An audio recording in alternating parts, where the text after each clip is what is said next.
So today we'll continue our discussion on the Stanger-Law experiment a little bit, just to digest what we have really seen through that quick discussion last lecture.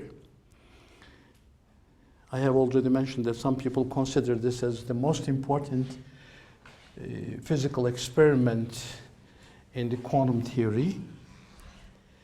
Well, some other people think otherwise, but anyway. It is important in the following sense. It focuses extensively and exclusively on a purely quantum mechanical entity, which is called spin. Spin has no classical counterpart, as we have discussed. That is the angular momentum which survives when the object in question is at rest. Therefore, there is no orbital motion, thus there is no orbital angular momentum. Anything that we can call an angular momentum associated with this object is an intrinsic one, that is the spin. So an experiment which focuses on this entity obviously should be a very crucial experiment in the context of quantum theory, because it is a quantum mechanical object and it is an experiment focusing on it. So I think it is good. I strongly suggest that we should really look at the background of this experiment a little bit. Even the history of science-wise, it is a crucial experiment. What it does is, there's a gadget which contains an oven which warms up randomized, thermalized neutral atoms of silver. Neutral atoms, because only in the neutral atom that we have in the outmost shell an unpaired electron. And all the other electrons, out of a total of 47, all 46 are placed in closed shell, which has a spherical symmetric configuration. Those closed shells have no orbital angular momentum or no total spin angular momentum. So the only angular momentum that we can attribute to this neutral silver atom is due to that outmost electron, which is a single electron, thus there's a spin 1/2.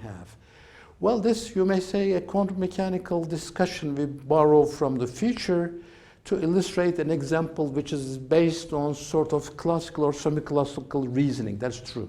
But anyway, we have to start from some place. And we have to collect information which is scattered around that 26 years of synthesis of quantum theory to formalize, to come up with a mathematical formulation. That's what we are doing. As I said, there's a back and forth going in the chronological order. So, you may say, what happens to the nucleons? Well, we have let me remind you the total number of entities which enter. In the nucleus of the silver atom, obviously, as there are 47 electrons, there must be 47 protons. Depending on the isotope you're considering, there are either 60 or 62 neutrons.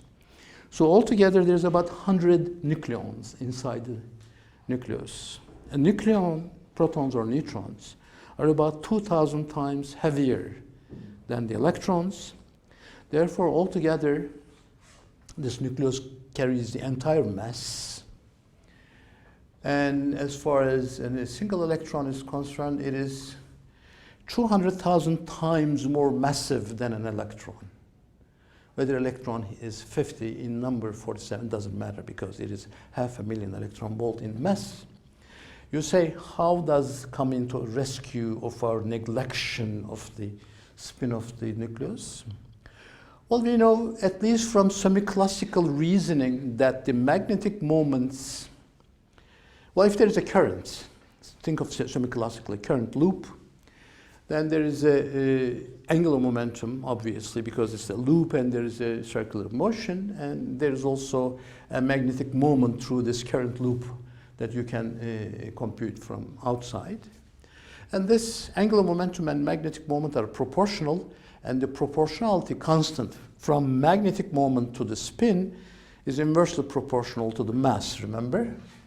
the magnetic moment is proportional to the spin, well, the ratio is semi-classically q over 2mc. Well, it is this factor that I'm trying to underline. It is inversely proportional to the mass. Electrons are light and nucleus is heavy, nucleons are heavy. Therefore, the contribution to the total magnetic moment of the atom from the nucleus will be suppressed by a big factor like this, 1 over 200,000 as compared to the electron. Okay, so that's why we are not considering that. We are only focusing on that tiny little object outside the outmost shell, which it goes through a magnetic field. Another argument which to digest further what this gadget does for us, when you have a charged objects like either it's an electron or the outmost electron in an atom, doesn't matter. It carries a charge, it has a mass, therefore it has a spin, that's a magnetic moment. Now, when there's a charged particle, you naturally think that you need an external electric field to have a force, to have a disturbance on it. Okay. And magnetic field, in principle, doesn't act on a charge. It's a pole charge, right? Magnetic field acts, however, on a magnetic moment. That is the reason why these gentlemen, these great scientists, have developed that particular gadget. When there is a magnetic moment, however, in addition to the charge, well, notice that we are talking with ordinary entities. Very, very natural particles. It carries a charge, it carries a mass, it carries a spin. Therefore, through that spin, it carries a magnetic moment. However, all these things in the right-hand side is an essential, they have essential role in creating a magnetic moment. For example, if it doesn't carry a charge, does it have a magnetic moment at the semi-classical or at the tree level? No, you need to go to higher order looping quantum field theory like neutrinos, for instance. If it doesn't have a mass, then can we talk about magnetic moments? That's beyond the level of this class. But all the objects that we have, a nucleus or an electron or nucleons, they all carry charge and mass and the spin. Therefore, we know that if you want to have an effect on an entity like that, we need a magnetic moment. You say, why? Well, if you put some gradient on the magnetic field, gradiented magnetic field, then you can have a force. Not only a torque, which is natural, you can also have a force.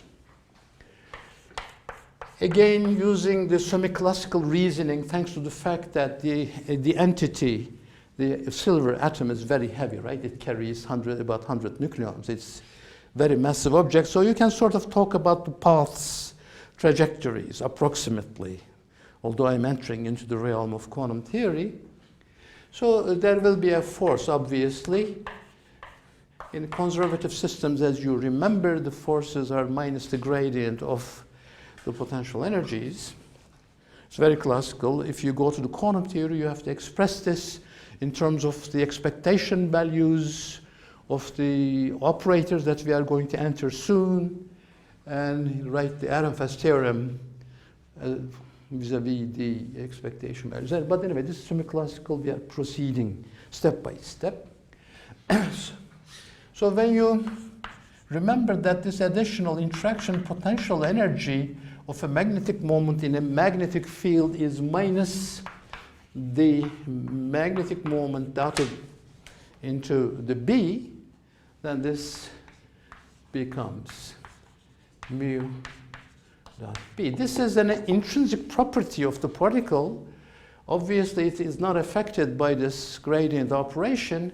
If you need to hope to get any force, any disturbance on this beam, which is entering into this region of interaction coming out of the oven, thermalized, randomly distributed, all those magnetic moments, then you need to have some special gradient of the B.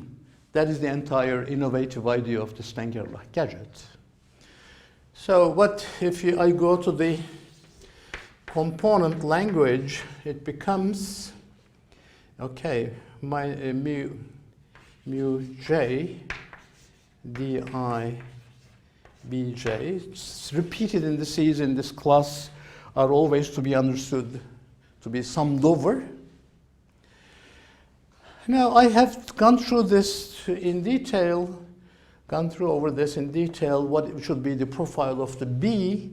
The profile of the B is such that the most of the gradient is in the z direction, and the orthogonal direction to the B gradient is symmetrical and they cancel. So if there is any change, it is really in the z direction. Well, if it is a z type of gadget, it is in the z direction. If it is an x type of gadget, that we choose that direction of the magnetic field as the x direction. If it is y gadget, it is in the y direction. So there is a direct, well-defined direction of the magnetic field, as I have indicated. So for the SG device of the z type, it is a function of z. Essentially, all the other components vis-a-vis the gradient doesn't enter. So we come up with this simple relationship. That's supposed to be a review, so I'm not going to go through the detail because we have seen this before. And how should we arrange the geometry of the surfaces so that indeed in the orthogonal direction, the gradient of the magnetic field could be neglected, and what is the limit of it in the context of uncertainty relationship? It is discussed in certain books. When time comes, we may resort to it in recitation hours or something like that. So it is essentially a matter from the undergraduate quantum mechanics. I'll skip. So if this is the case, really. So notice that if it is a continuous distribution, thermalized and randomly distributed, the spot that you'll have on the detector, if it's a photographic plate at the time they used, they would have a continuous trace. However, they noticed that it wasn't a continuous trace. According to the geometry, it was a geometry like this.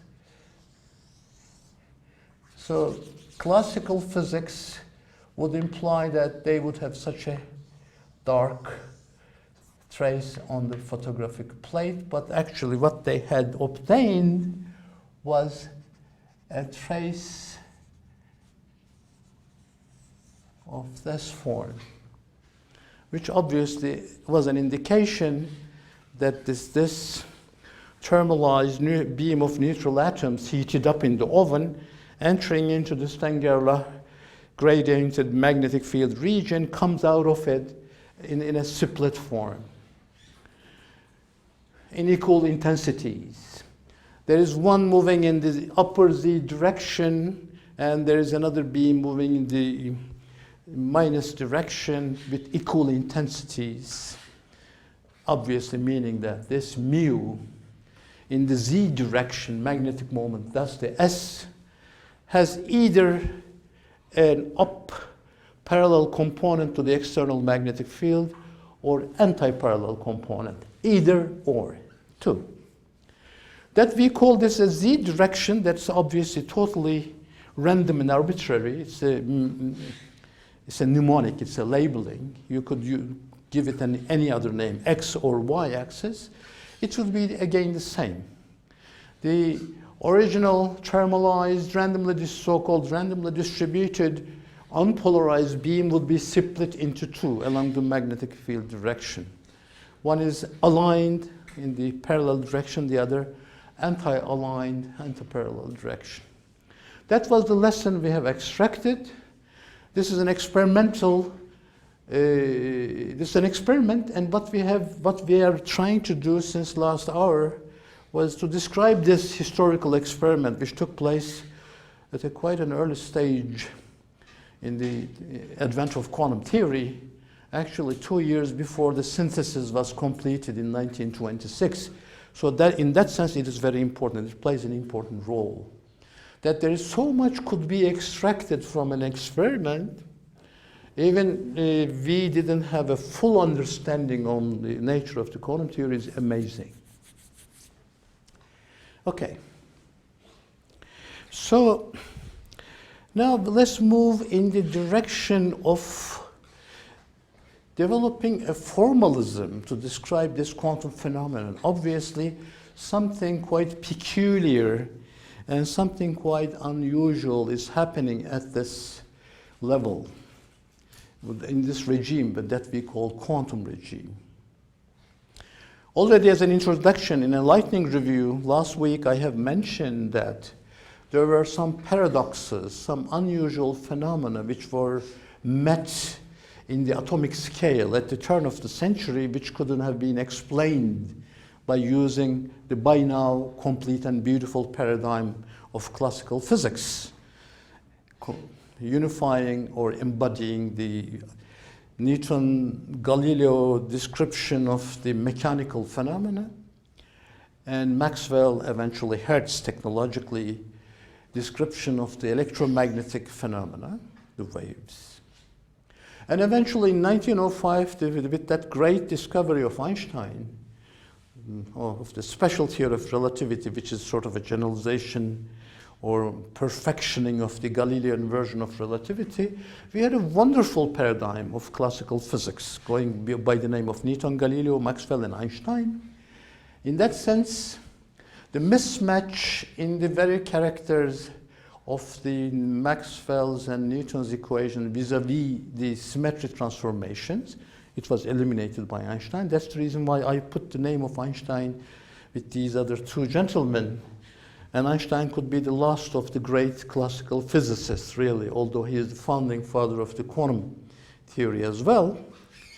Why? Because there was a mismatch between the symmetric properties of the Newton's equations and Maxwell's equations when we go from one inertial reference frame to another. Maxwell's equations obeyed a certain symmetry. It contained a constant speed of propagation of the waves, whatever those waves are. And when you use that symmetric transformation respected by the Maxwell's and apply that symmetric transformation to the Newton's equations, it failed. Either you change the symmetric transformation, you cannot, because Maxwell's theory is a beautiful geometrical theory. Then obviously there was a need for generalizing the symmetric transformation, which was obeyed by the Newton's equations. They realized that it was constructed for very low speeds. So if you go to high speeds, there's a new equation replacing the Newton's equations. So that's it. But that beautiful paradigm of Newton, Maxwell's, and Einstein couldn't explain these quantum mechanical phenomena. So we need a new formalism. We started questioning the concept of state. I have gone through that in detail, so I'm not going to repeat it. They have done it last week. And this very definition of state, with the set of dynamical variables, the entire set of dynamical variables associated with all degrees of freedom, x's and p's, positions and momenta. Obviously, there was something unsuitable in that description when we come to the quantum theory. Quantum theory is a theory associated with small distances and small entities. Imagine you need about 10 to the 30 the protons to come up with 1 kilogram. So that's good enough. And particularly for electrons, they're tiny. When you go to those small distances and small entities, so you cannot really use the macroscopic means to carry out observation or experiment on them. And I underlined several times last week, I'm underlining again, physics is a phenomenological science. The only way of obtaining new information is through experimentation and observation. You have to measure. How do you measure tiny things? With the gadgets which are composed of those tiny things themselves. In any 1 kilogram of ordinary matter, you have 10 to the 27 atoms. Huh?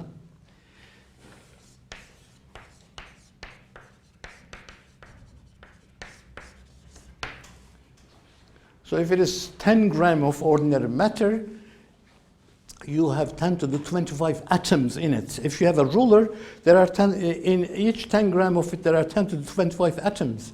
Obviously, you cannot use rulers or ordinary clocks or stuff like that to carry out measurements in the tiny scale. So you need something else.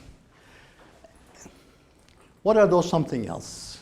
New gadgets, innovative, developed particularly for probing tiny distances. 10 to the minus 15 meters, right? Well, that was true, one of those tiny Lilliputian type of accelerators Rutherford used on a desktop to penetrate into the depth and discover the structure of the atoms. Rutherford's experiment was, accelerator was a small one, which he set up on a big table size.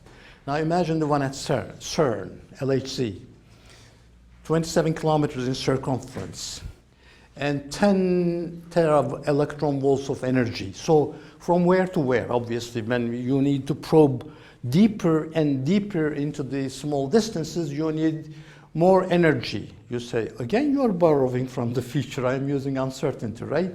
To probe short distances, you need to go to higher energies. Yes, I'm borrowing from the future, but we'll all get into that soon. We are going to get very close to it tomorrow. Not tomorrow, next week. Okay. Stenger gadget is one of those specially tailored gadgets probing the quantum phenomena. You see, it's a gadget. It does what? It prepares, because out of this initial beam, which this raw beam coming out of the oven, neutral atoms, it prepares a quantum state, really. Either one beam is spin up, aligned along the z direction, the other is aligned in the opposite direction of the b. So it's a preparatory gadget. It measures also. This first experiment, there are two sequential Stenger z-type. That is, the magnetic field is in the z direction. What it does, of course, there is an incoming beam, unpolarized. It splits the beam in equal intensities into halves and halves, 50% and 50%. 50% of it is aligned in the up direction, 50% it is in the down direction. So what you do is you block, there's some books use the sophisticated terminology. You young people must be familiar with ports. There are ports, up ports or plus ports and minus ports. You close the minus port, block the lower beam. You let the upper beam to go through, again, another Z type of experiment. There's a gradient of Z field in the Z direction. The direction is in the direction is Z, and the gradient is in the Z direction as well. So that's the innovative nature of the Stenger law. So what do you expect? It prepared, sort of settled it in a well-defined quantum state. Its spin is up, and this is not playing a role of preparation gadget. It analyzes then. It prepares and analyzes. It goes through as in the Z state again. Because there is nothing along the way in between. If there was an intervention of sort of rotating the polarization of the beam in another direction, sometimes Mr. Sakurai is referring to a light polarization. I don't like that analogy because I don't want to trade off one unknown with another unknown. Forget it. Let's say analyze the experiment as it is. If there is another intervention, you intervene and rotate the spin polarization, of course, then it would again go through and it would prepare. But nothing to prepare, it analyzes, prepares and analyzes. So there is only one output, a beam, with the same intensity as before. This doesn't do any change. Okay. So that's the simplest experiment you can think of. Remember when I was going through this abstract discussion, which was sort of based on Gedanken experiments of the Heisenberg historical Gedanken experiments, we said if you carry out a measurement on a certain quantity, I was discussing QP pair, remember, yes, last week, And if you measure the Q, you get a certain value out of possible values, as we will see. If you repeat the same experiment on the same gadget in that particular state, that you finish the Q measurement, you repeat the Q measurement, you'll get the same value. You repeat it infinitely many times, you'll get the same value. Here's the example. This is an experiment. Z. The presence of the second Z type of gadget doesn't do anything. It doesn't change anything. If you want, you put infinitely many Z type of experiments in here. Without any change, you'll get the same amount of particles, atoms coming out with their spins all aligned up. This blue dotted line means there is nothing in here. Okay, nothing. There's only one spin-up polarized beam coming out. Let's look at the second experiment. Second experiment, or the original, the left, this portion of all these three experiments are essentially the same. There's an oven and a Z type of preparation gadget, which selects, right? Which splits, thus prepares in upper column, the up spin and down spin beam, splitting the beam into two. Again, we block the lower beam, close the lower port, or the minus port or down port, and let the plus beam go through, which constitutes the 50% of the initial intensity, because it splits into two. There is no preferential, there's nothing which prefers the up to down, because this is a naive Stangerla, which just does that splitting. Then second is a X type of Stangerla experiment. That is this time magnetic field is in the X direction. By the way, perhaps I should put the reference frame here somewhere, because you may wonder what are the axes. This direction along which the beam of silver propagates we call the Y, and this is the Z direction parallel to which we take the magnetic field to be parallel to. And Y is this orthogonal direction. In this plane, Z and Y. So X, I'm very sorry, X. Y is the propagation direction. So these are the notation that we are referring to. So what happens then? The experiment is telling us that from the second beam, from the second gadget, we get two beam again, half and half. Half of the beam have a plus aligned in the X direction now. The other half is aligned in the minus X direction. Here the magnetic field is this direction. It was that direction. Here's the magnetic field. This is the magnetic field. Let's try to understand this.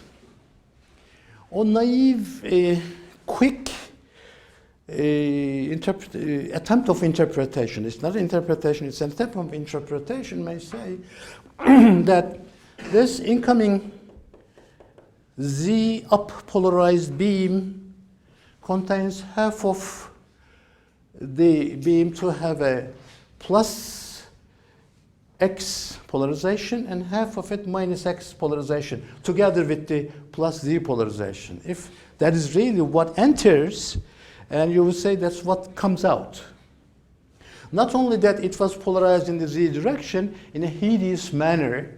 Intrinsically, it carried 50% of them carried an X polarization plus X, 50% of it carried minus X polarization. The third experiment is designed, concocted to disprove that naive classical expectation. That would be very classical, right, if that's how. So let's go through this third experiment, and then we'll stop this beautiful, discussing this beautiful subject of Stangerla any further, and I will try to introduce the mathematical formulation as a result of it.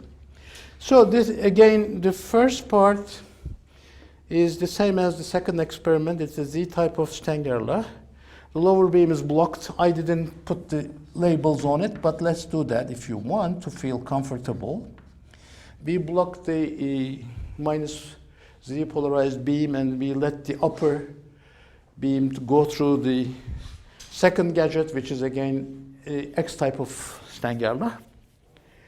And as we have observed in the second experiment, it splits the beam into two now, this time in the X direction, not in the Z's, in the X's. Half of it with the plus polarization, half of it minus polarization. Now what we do is we block this minus polarization and let the plus X polarization beam go through a new Stengerla, this time again Z type. Remember, there is something funny going on. Here, after the first one and before the second one, let's use a different color. We had only as an input a plus Z type of polarization.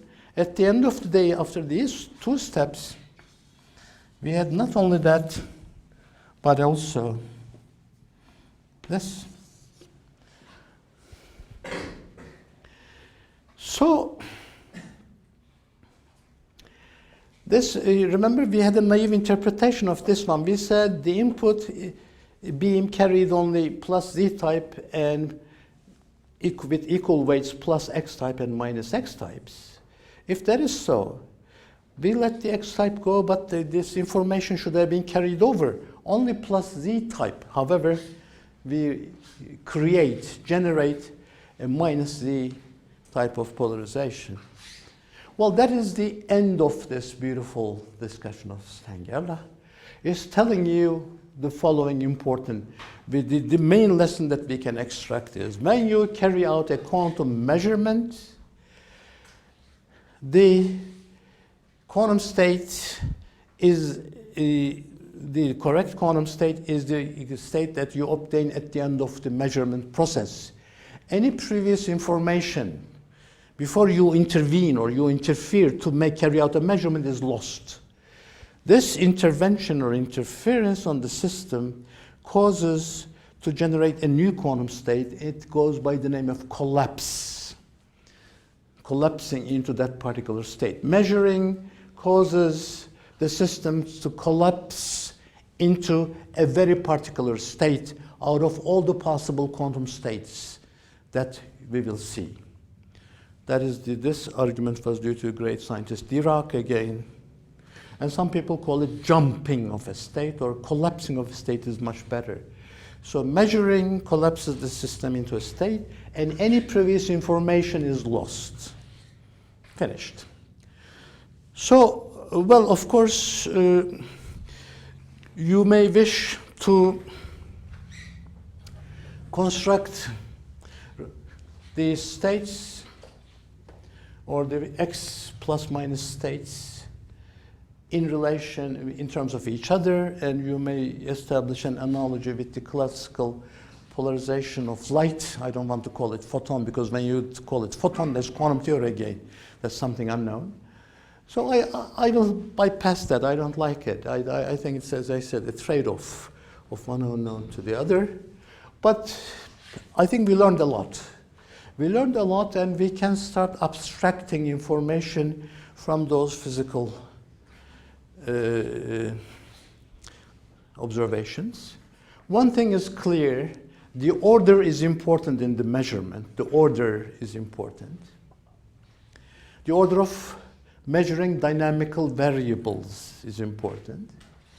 So that shows that the dynamical variables in this new framework should have a different nature than those classical C numbers. Because if they were ordinary numbers, which we call C numbers in this quantum mechanical language, then the measurements wouldn't be sensitive to the order of the measurements. Results wouldn't be sensitive to the order of measurements. So obviously that should be changed. That forces us to go from the C numbers to operators or matrices, because we know that those mathematical entities are order-dependent entities. If we multiply two operators in one order or two matrices in one order, you get a result. You reverse the order and multiply again, you get another order. So that is sort of, we are establishing analogies in a mathematical framework of order-dependent mathematical entities and the order-dependent physical measurement processes. Second, obviously the concept of state should be changed. It was X's and P's for all degrees of freedom. Now we obviously, that's a no-no, because we know that when you measure, oh, by the way, we said physics is phenomenological. The only way to gather new information is to carry out measurement. If you measure X, you spoil the state that when you carry out a consecutive P momentum measurement, you spoil the state again. So the last measurement gives you a quantum state in which is different than before. So you cannot measure X and P simultaneously, at least for certain quantities. If it is X in the X position coordinate in the X first direction, and if it is the momentum variable in the second direction, it will turn out that we can measure them. But we are talking about conjugate variables carrying over from classical physics. So we cannot measure them simultaneously, so we cannot define a state out of those information, because that information is not precise information. So we change the concept of state again. So these two are the important changes from classical to quantum. The concept of state, I'll use different color perhaps. State, collection of QI, XI and PI.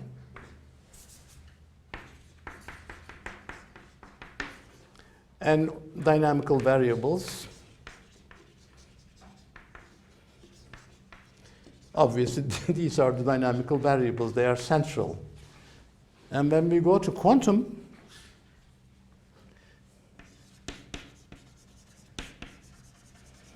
Stangerda is telling us that you have to go to a new concept.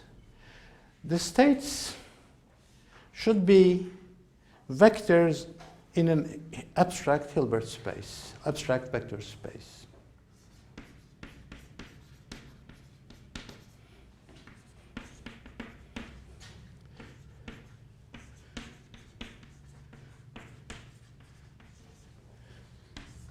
That's the change. Dynamical variables, which are C numbers before,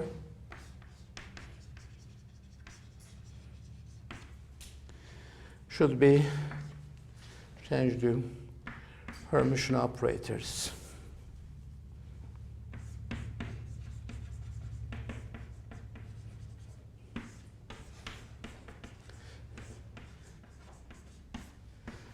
I put them in bracket. You may think that this notation is funny. Yes, it's a bit funny. Well, we say we change them to operators. Operators are their matrix representations. They are order dependent. That's the crucial thing. But I put two additional qualifications, that they are Hermitian and they are linear. Obviously, they are going to play crucial roles in this new discussion. They are not just, it's not just order dependence. There are other physical things that we have to bring in, obviously, to proceed further. Okay.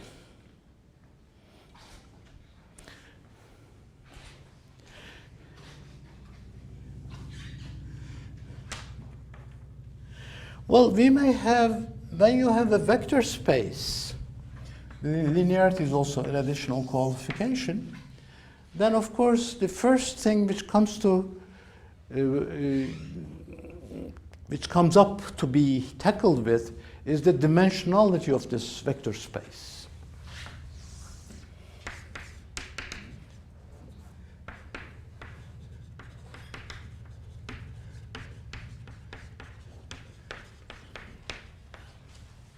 Well, notice that I said vectors in a space, which we usually denoted with a notation a la Dirac, which is called the kets. There is this particular notation which Dirac has called kets. Well, you may use another notation or another terminology, but This is a little joke, really, because there's a dual space associated with this, which is the bra space. And together with this bra space and the vector space, cat space, then you'll define an inner product, right? And this inner product then will be a scalar. Then the bracket, the word bracket comes out of the bra and cat because bracket defines a number. Anyway, I think it is a joke of Mr. Dirac. I don't know whether any of you have seen that beautiful book, which was written about several years ago, 5 years ago, The Strangest Man. It is a biography of Dirac. Obviously, he was a truly great scientist. Not any short of humor, obviously, in this notation. So, dimension of vector space, as we know of through our freshman mathematics classes, is the number of linearly independent vectors that one can use to span that vector space. It is number of linearly independent the basis vectors in the mathematical terminology. And what is its counterpart in the physics? Well, Stengerla is again will lead us the way. Well, it is the dimension is the possible alternatives of the result.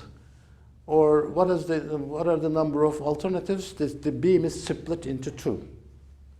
So obviously the space should be two-dimensional in this case. A spin-up state and spin-down state. If it was a spin-one object, then the beam would be split into three, and the vector space would be three-dimensional. You need three linearly independent vectors, or three physical alternatives as a possible outcome of any experiment. So the dimension of vector space is, let me see whether I can write it in proper English, the possible results of a measurement. Number of possible results of an experiment. Well, that's very naive, right? But very experimental type of definition, nice. And mathematical terminology is number of linearly independent vectors, okay? And here dimension is 2 for the spin 1/2 system. Example, D is 2.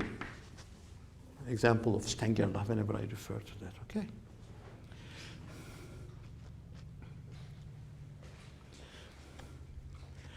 Okay, when we have now in the mathematical terminology, we said this should be equal, this also should be number of linearly independent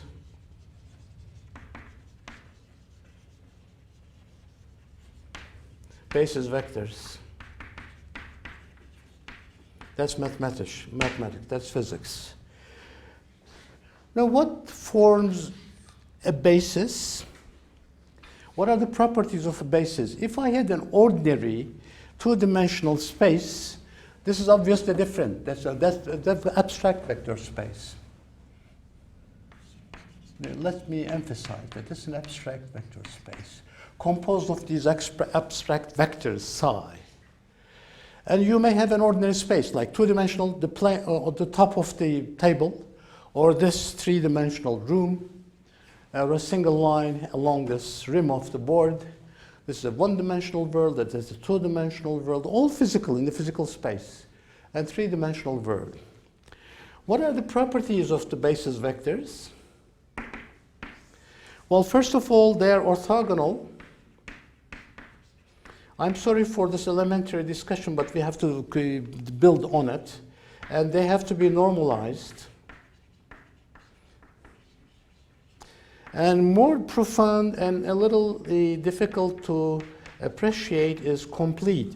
So these are really orthogonal and normalized. Therefore, in short, we can say orthonormal. That's an orthonormal set.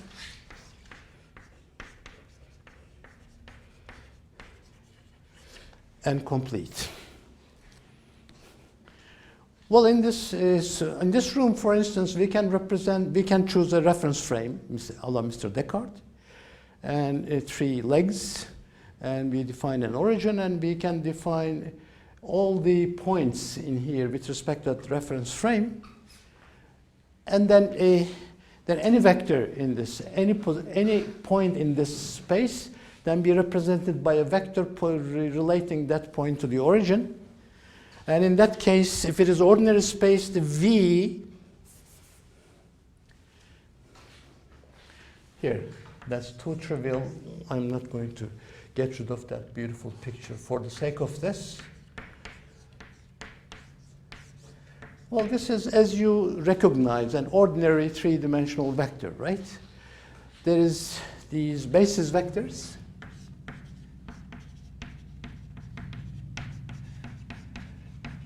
Running from E1, E2, E3, they are of unit length and they are orthogonal to each other, and that they are complete is reflected by this expression. Any vector could be expressed in terms of them. Any vector could be expressed as a superposition in terms of them. That's a reflection of the completeness. Okay. For example, if we now go back to the particular example, this beautiful Steinerle system, if it is two-dimensional because the possible results of any experiment is 2, then obviously if we go to the space, this two-dimensional abstract space, linear vector space, we need a basis set. In that case, let me get rid of this portion before going for a break. Let me write them and we will stop for a break then. What are the bases for this? A possible basis for this is denoted as plus Z and minus Z. These two vectors can be used as a basis. It is called the SZ basis. What properties I have to further attribute to them in order to be a basis? Well, they must be orthogonal, not in ordinary physical space, but in that abstract Hilbert space. They must have unit length. They must be normalized. And they must be complete. That is, we can express any physical state. For instance, incoming unpolarized beam as a linear superposition of these two. When it comes to that, you may ask, is this the only basis in here? Could there be other bases? For example, can I define another basis associated with the X type of device? Then if so, perhaps yes. That would be the SX basis. And of course, there is no preference. There is no preference in this space vis-a-vis the direction. I can orientate my magnetic field any direction I like. Then perhaps even another basis would be this. How are they related to each other? Are they independent? And stuff like that. There are several questions that we have to take up eventually as we proceed. I wanted to indicate them in relationship with the results of the experiment. I was describing you not a Gedanken experiment, which is an experiment actually carried out, the historical experiment, repeated many times along the way. So that is a very sound experiment. So these are the questions which comes up to our mind, which we will take up eventually. So after the break, we will continue with that formal construction of quantum theory, operators and states.